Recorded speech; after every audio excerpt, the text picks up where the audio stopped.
So welcome back to Books and Things. Today is going to be the first in a series about non-linear books. I don't know if this is a real term or if I've made this up. So to explain what I mean, a linear chronological book would be a book like Pride and Prejudice or Great Expectations or Harry Potter, where you start at the beginning and it goes through to the end, basically sticking from the same narrative perspective. Either a first-person narrator or omniscient third-person narrator who is the same all the way through.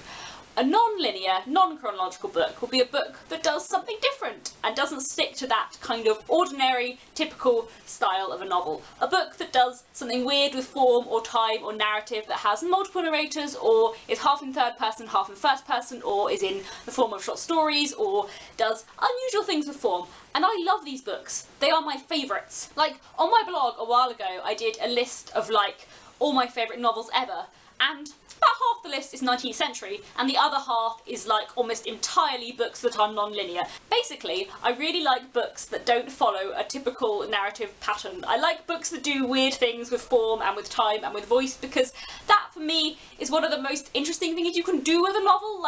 It's one thing to tell a story, but the novel as a form has so much more potential than simply storytelling. So for ages I've been wanting to make a video about non-linear books, and then I wrote down a list and there were just way too many to talk about in one video, so I'm going to do it in categories, in lots of different videos. So today I'm going to talk about books with multiple narrators.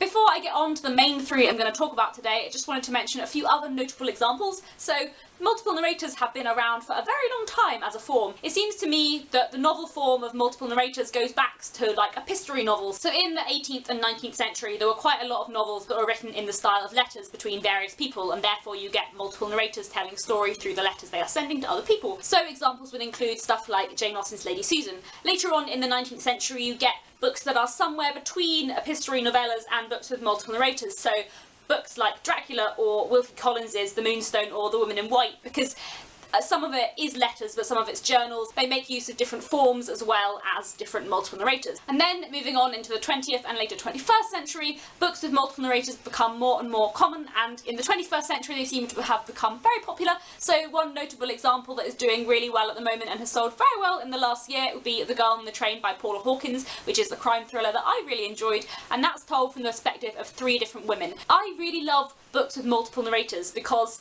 I find the ideas of truth and perspective very interesting, and the light that can be shed on a situation or a narrative by having multiple narrators is really interesting, especially because in books with multiple narrators there tend to be unreliable narrators, so you get a fuller picture of what's going on by looking at all of the different narrators' perspectives on what's happening, and I really love that. It's really cool. So the first one I want to talk about is Fault Lines by Nancy Huston.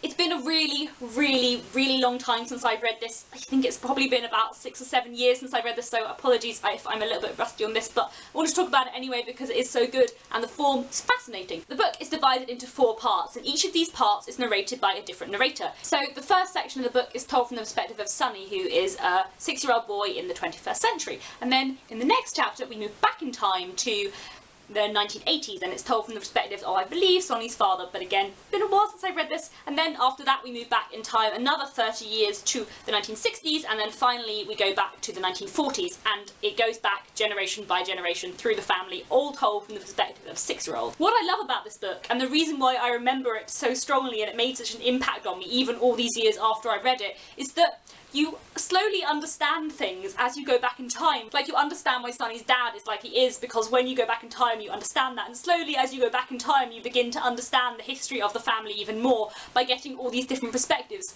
And especially because you don't always necessarily get that positive an image of the children's parents, but then when you go back in time you understand why the parent might be like they are, and that's just really clever and well done. I will say, although it's from the perspective of a 6-year-old, it's not really in the words of the 6-year-old.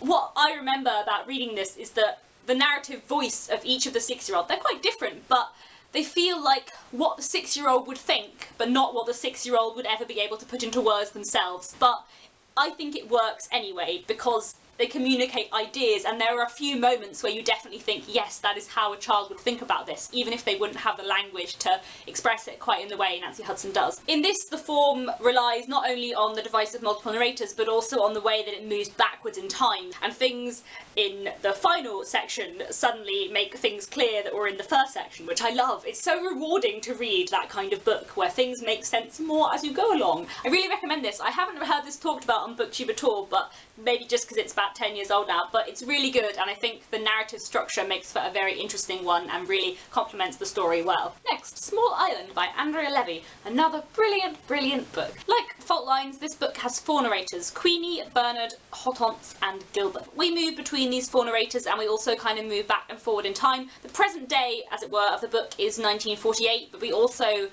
slip back in time to before and during the Second World War. This is a brilliant book for many, many reasons, but sticking on the theme of multiple narrators, I really like how having multiple narrators furthers the book's themes. The book is chiefly about race relations in Britain after the Second World War. So the small island referred to in the title of the book both refers to Britain and also Jamaica, where Hortense and Gilbert come from. They moved to Britain during and after the Second World War and don't find it quite as welcoming as they were hoping to be, because Britain in the 1940s was quite racist. Because, as I said, the book deals a lot with race relations, and because being set in the 1940s as it is and having 2 very strong central female characters, it also deals a lot with gender relations. So having this book told from the perspective of a man and a woman from Britain and a man and a woman from Jamaica works really well. Also, another reason why I love that this book has multiple narrators is because it really helps humanise the characters and make them more complicated.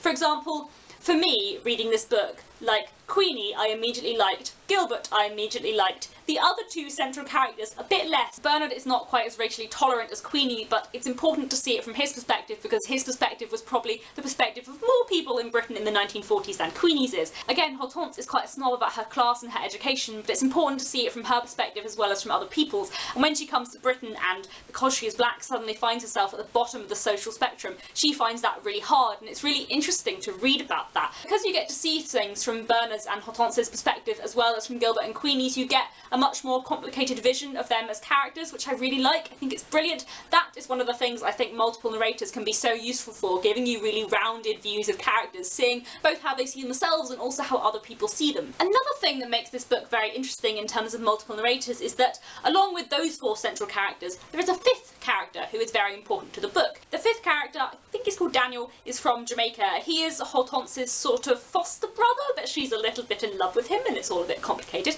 and she knows him back in Jamaica, and he also meets Queenie when he comes to London, but we never see anything from his perspective, and he's quite a mysterious character and you never really know what to think of him, because the way Hortense sees him and the way Queenie sees him are very different, and their interactions with him are very different, so he's a very complicated character, and I quite like that you never see things from his perspective. It adds like another layer of interest to the book that his narrative is missing from it. Because the 4 narrators are so different and have such a different perspective on life, seeing their 4 narratives as we do in this book gives us a much more complex and rounded picture of the 1940s in Britain, and really helps like add to the complexity of the book and show a full world. It's historically fascinating and it's written so well, and it's, yes, good book, and the multiple narrators really add so much to this book. Like, this book would not be what it was and would not be nearly so good if it was told from one perspective. It just wouldn't work. Like, it has to have the multiple narrators. That's what really, for me, makes this book. Next, I want to talk about Rights by Sophie Cumberlew. I spoke about this a few weeks ago in my Be a Good Human tag,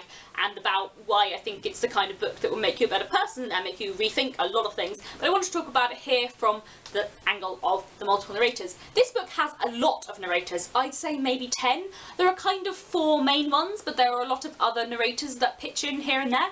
So, as I've said before, the basic premise of this is that there are 4 teenagers, age 14, one summer they decide to lose their virginity together in 2 couples, and they make a pact that this is what they will do, and then it all goes horribly, horribly wrong. Then, 15 years later, they all narrate their side of the story and what happened. But not only do they narrate their side of the story, but also the parents tell their side of the story, and the local priest tells his side of the story, and some of the police officers tell their side of the story, and you just have so many narrators, and it's all layered and complex, and all of them are unreliable. But it's not that they're lying to you, it's just that they don't know the full picture, and so you get all these different angles. This book, again, would not be what it is without the multiple narrator effect. It really works so well. Not only are all the voices distinct and complex, but they offer you these really complex, deep portraits of characters, people who are not very nice, but who you sympathise with. You are presented with all of these characters and what they are saying, but then you see it from so many different angles that you get this massive different picture that is really complicated and messy,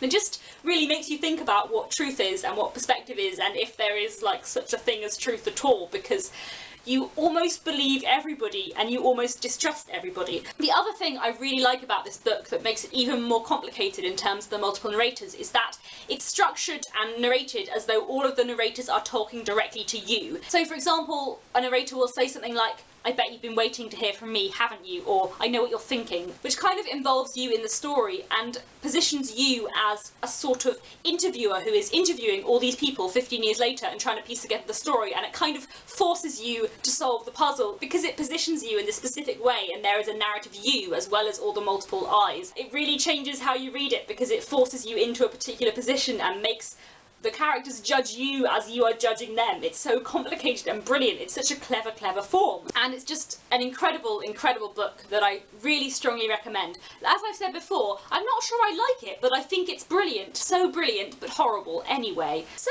that is pretty much it for the first of my non-linear book series. I hope you enjoyed this. Let me know if you did down in the comments, and let me know of your favourite books with multiple narrators. I'm definitely going to do more videos about non-linear books in the future. The next one I think is going to be on novels that are sort of novels but also sort of interconnected short stories, because I really love them. They're one of my favourite forms. So let me know if you are interested in that. I'll be back on Thursday with another video. Have a good few days. Look, I chose this mug because it looks like it's 3 teacups, but it's actually 1. So it's like a mug with an unusual form. It's like a non-linear mug.